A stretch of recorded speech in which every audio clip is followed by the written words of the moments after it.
उठो, जागो और तब तक मत रुको जब तक लक्ष्य की प्राप्ति ना हो जाए। स्वामी विवेकानंद जी ने ऐसा कहा था।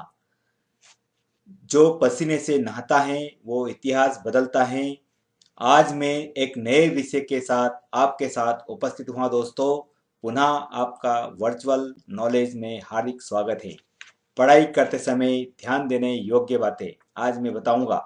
हम सभी पढ़ाई करते हैं, लेकिन हम सब का पढ़ने का तरीका अलग अलग होता है। कभी कभी ऐसा होता है कि हम पढ़ाई करते समय करते हैं, लेकिन हमारा ध्यान पढ़ाई में नहीं लग पाता।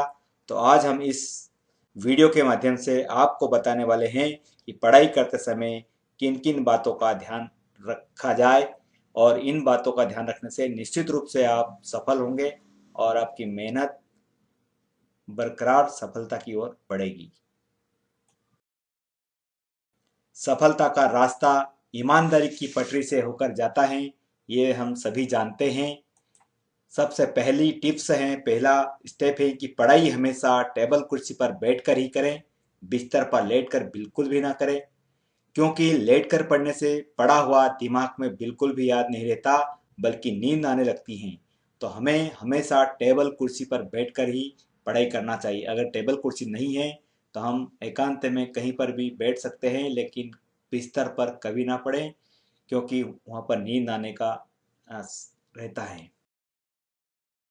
सफलता का कोई मंत्र नहीं, यह तो सिर्फ परिश्रम का फल है। आप परिश्रम करोगे तो निश्चित रूप से आपको सफलता मिलेगी।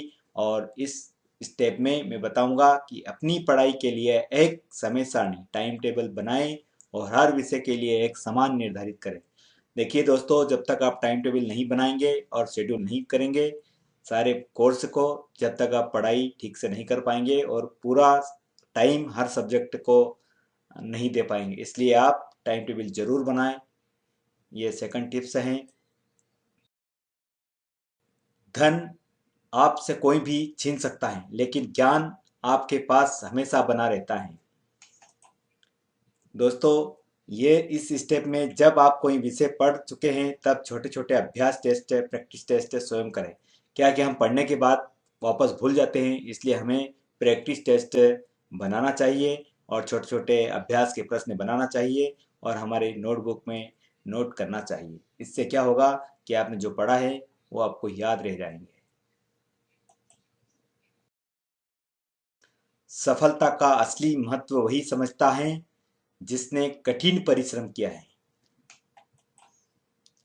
पढ़ाई के दौरान टीवी नहीं देखना चाहिए और रेडियो या गाने भी बंद रखें, क्योंकि बहुत सारे स्टूडेंट को ये देखने में आता है कि जब पढ़ाई करते हैं तो टीवी ऑन रखते हैं और पढ़ाई करते हैं, या कोई रेडियो चलाते हैं या गाना सुनते हैं।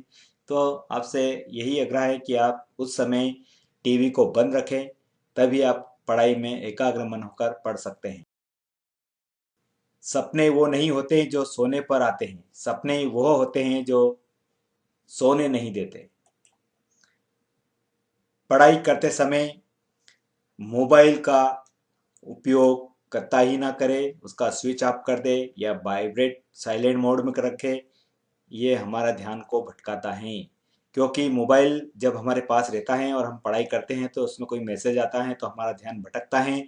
इसलिए दोस्तों, मोबाइल बहुत उपयोगी चीज़ है, लेकिन इसका सही उपयोग करें तो हम बहुत ही उपयोगी चीज़ है, लेकिन पढ़ाई करते समय इसको स्विच ऑफ या साइलेंट जरूर रखें, क्योंकि हमारे ध्यान को मोबाइल जरूर भटकाता है और हम भटक।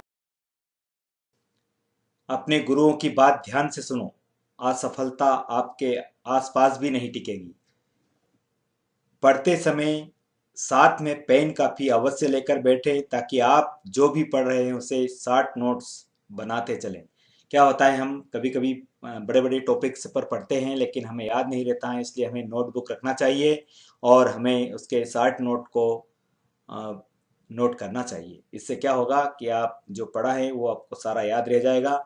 और बहुत सारे स्टूडेंट की एक बहुत अच्छी आदत होती है, वो पढ़ते समय जो उसमें मुख्य बातें उनको अंडरलाइन करते हैं, तो ये भी नोट्स के बराबर।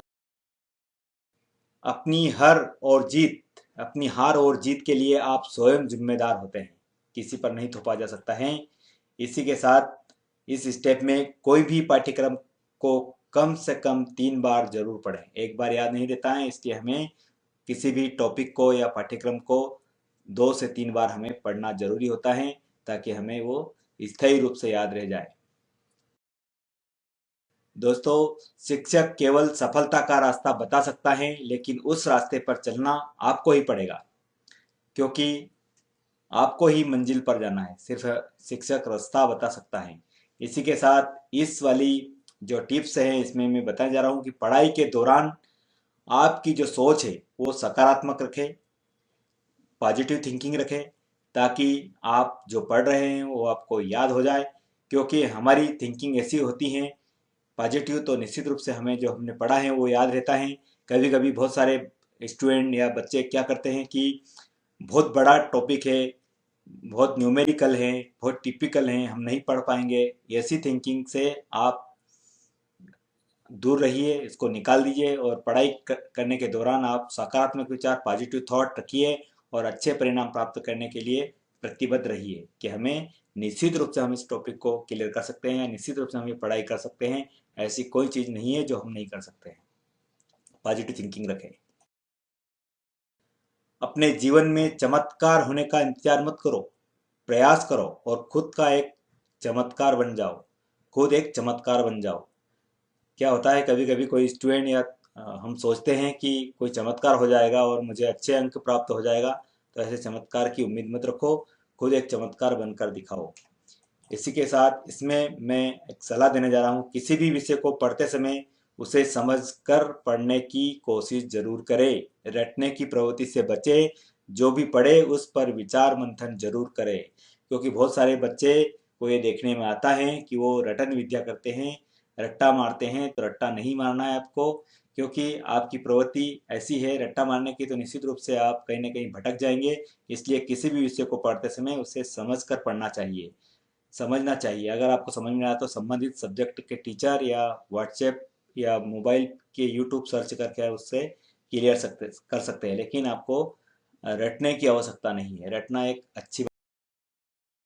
यदि आप सफल होना चाहते हैं तो अपने अंदर की प्रतिभा को पहचानिए। सबके अंदर कोई ना कोई एक टैलेंट होता है, उसको आपको पहचानने की आवश्यकता होती है।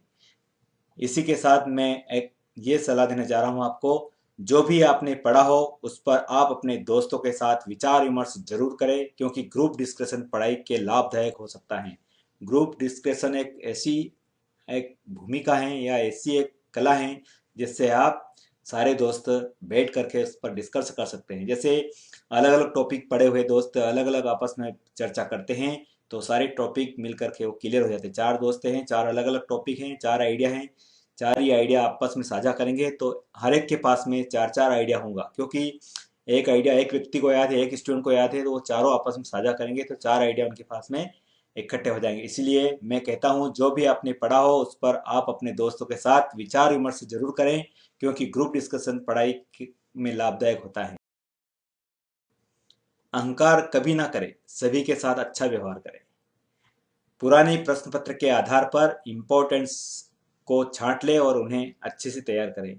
ये बहुत पहले से सभी को बताया जाता है कि पुराने प्रश्न पत्र हैं, क्वेश्चन पेपर है, उनको जरूर पढ़ें ताकि आपको याद रहे कि कैसे प्रश्न आते हैं परीक्षा में, कैसे प्रश्न पूछे जाते हैं, और उनको छांट कर आप उनसे अच्छे से पढ़ें। और देखा जाता है कि बहुत सारे बच्चे को पुराने प्रश्न पत्र नहीं देखते हैं और अचानक परीक्षा में जाते हैं तो कठिन प्रश्नों का या उनको सामना करना पड़ता है। इसलिए आप पुराने प्रश्न पत्र के आधार पर इम्पोर्टेंस छाट लें ताकि आप अच्छे से तैयारी हो सके।